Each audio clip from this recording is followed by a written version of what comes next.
They told her not to go. Said the man was still grieving that his newborns cried for a mother long buried.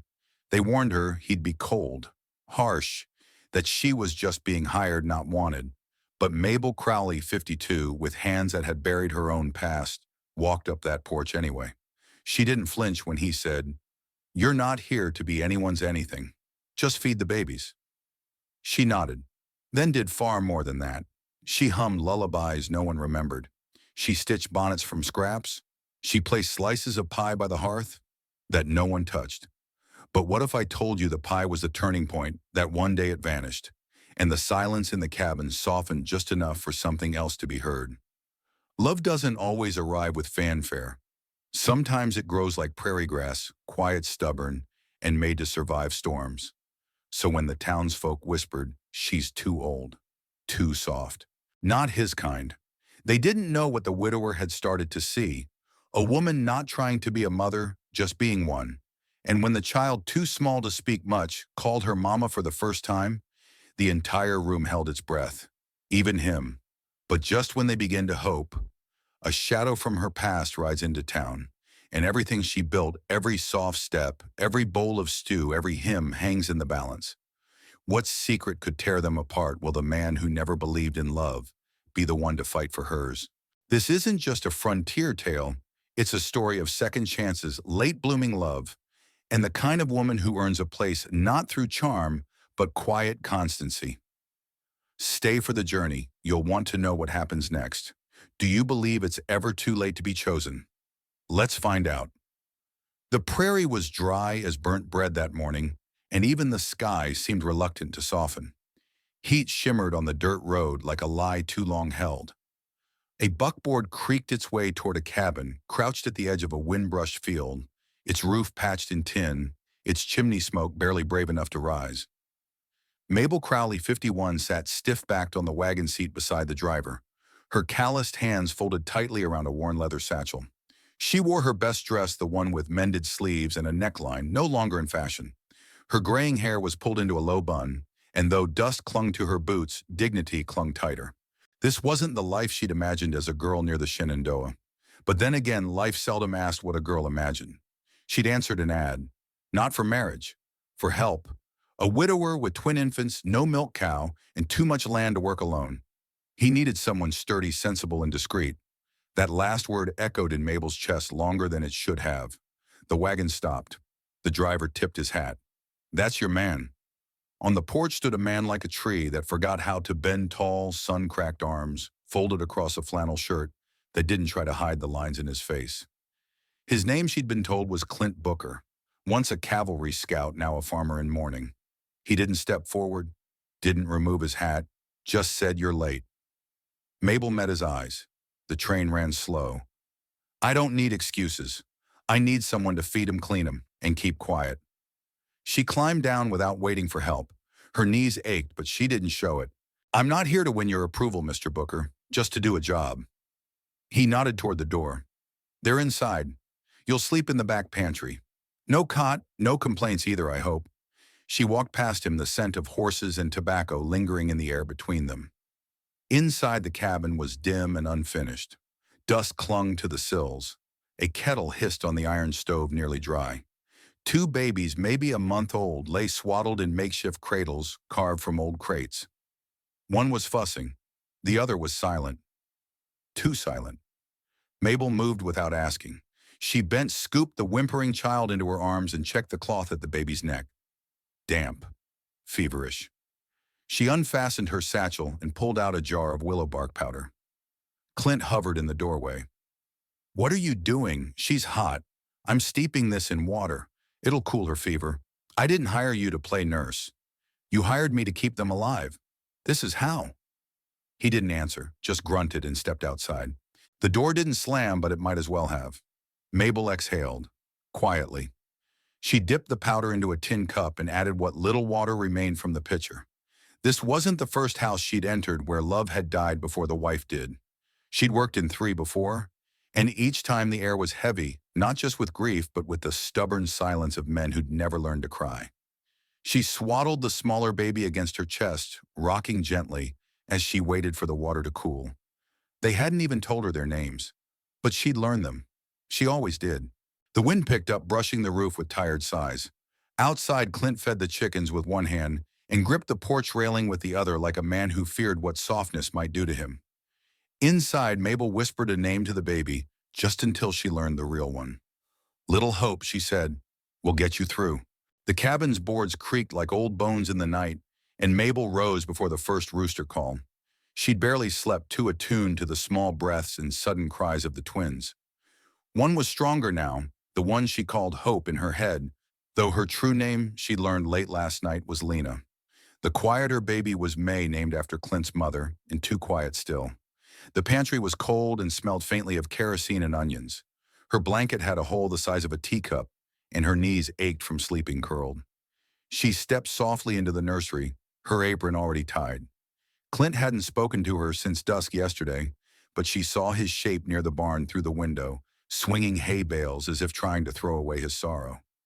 May whimpered. Lena was already awake, chewing the corner of her blanket. Mabel lifted them one at a time, warming their fingers with hers. "Strong girls," she whispered. "Stronger than they know." The day passed quiet.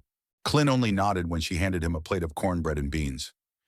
He didn't eat it in front of her, didn't thank her either. But when she cleared his plate hours later, it was empty. That evening, the sky turned the color of worn copper. Clint stood on the porch, sharpening a knife, gaze fixed on nothing. The babies were fed and wrapped asleep in their makeshift cradles. Mabel stood at the hearth, folding linen she'd mended. She felt his eyes on her. "You sew," he said. She looked up. "Yes, that's not in the job. I didn't ask for extra pay." A pause. "I never saw my wife sew a thing," he muttered, as if confessing to the wind. "I'm not your wife," Mabel said gently, but not unkindly. "No," he said. "You're not." She didn't answer. She didn't need to. She dipped the cloth into the basin and kept working. Sometimes what needed saying found no comfort in language. Later that night, she hummed while rocking May, the kind of melody stitched together by memory and mercy. When the baby finally slept, Mabel rose and turned, startled to find Clint standing at the nursery door. He didn't speak, but he watched for a long moment. Then he looked toward the empty chair in the corner. "She used to sit there," he said. "My wife," Mabel nodded. "You miss her?" "I don't know if I do," he admitted, then shook his head like a man ashamed of the truth. "But I miss something." She met his gaze steady. "Grief doesn't always wear the right name." And for a brief moment, he didn't look away. The cabin was quiet again, but not heavy. The wind outside had softened and the fire crackled like an old friend clearing its throat. Mabel sat back in the chair that had once belonged to another woman, not to replace her, not to erase her, but simply because the babies needed holding, and her hands were strong enough to carry what was left behind. The prairie winds had picked up again by the third week, and Clint returned from town with more flour and a coil of wire for the fence. He didn't say anything as he set the sack on the kitchen table. He didn't need to. Mabel had already steeped willow bark for the baby's gums and salted the last of the pork shoulder for supper. The silence between them wasn't as jagged now, more like fabric stretched tight over years of loss. That evening, as she was scrubbing the copper basin near the hearth, Clint spoke from behind her. "You don't have to stay up so late," he said. She kept working. "Babies don't keep hours. They keep needs." He didn't argue, just stepped aside as she moved past him, her skirts brushing faintly against his trouser leg, the first time they'd touched at all. But it was in the mornings that the tension bloomed. The way Clint would glance toward the nursery but not step inside. The way Mabel would leave the baby's clothes folded on the bench, waiting for him to care to notice. She caught him once, hovering just outside the nursery, his hand on the frame, but not crossing through. "They don't know how to miss a mother. They never knew," she said from behind him, quiet. Clint's jaw tightened. "Don't mean they don't feel it." "No," Mabel replied. "But they feel what they're given, too. And you're giving them something, even if it's grief." He looked away. "You talk like a preacher. I talk like someone who's lived enough to know where hurt hides." That night, Lena cried harder than usual. Her fever had returned, and May whimpered in tandem as if bound by the same invisible thread. Mabel rocked them both in the chair by the fire, sweat dampening her brow. Her own back ached, but she didn't stir. She didn't notice Clint had come closer until he knelt beside her and reached for May hesitantly. "I don't want to do it wrong," he said. Mabel shifted May into his arms gently. Holding isn't something you fail at. It's something you keep doing. And for the first time, he held the baby long enough for her to sleep. Later, when the cabin had quieted, Clint returned to the rocker. Mabel was rinsing linens in the dark. He said nothing, just left a folded handkerchief on the table embroidered in blue thread with the initials MT. Mabel stared at it, touched the corner gently. It was the first time he'd acknowledged her full name, and it was the first time she let herself wonder if a man begins to see you, not just your work, not just your usefulness, but you, can the heart trust it? The babies had grown stronger. May could sit up now, a little tottering pillar with soft curls and curious hands. Lena liked the sunshine. She'd reach her fingers through the slats of the cradle, like she was trying to catch light. And Mabel had grown quieter, not withdrawn, just steadier, like a woman who'd stopped expecting a storm and started planting for spring. It was on one of those spring-like mornings when the frost gave way early, and the porch boards didn't groan so loud that Clint brought home 3 apples from town. They weren't pretty bruised, mottled but fresh all the same. Mabel saw them on the counter, and something warm loosened behind her ribs. She hadn't tasted apples since Missouri. She didn't ask, but she peeled them slow that afternoon. Thin ribbons coiled at her feet as the cabin filled with the quiet scent of sweetness and stove heat. Clint leaned in the doorway, arms folded, just watching her hands move. They used to say you could tell a woman's past by the way she peeled an apple, he murmured. Mabel didn't look up. And what do mine say? He didn't answer right away. Just walked over, picked up one long curl of skin from the floor, and wrapped it gently around his finger. They say she was handed bitterness, but made something soft out of it anyway. She paused. Her hands, those hard-working, bread-kneading, baby-soothing hands, trembled for the first time in a long while. Why are you really letting me stay, Clint?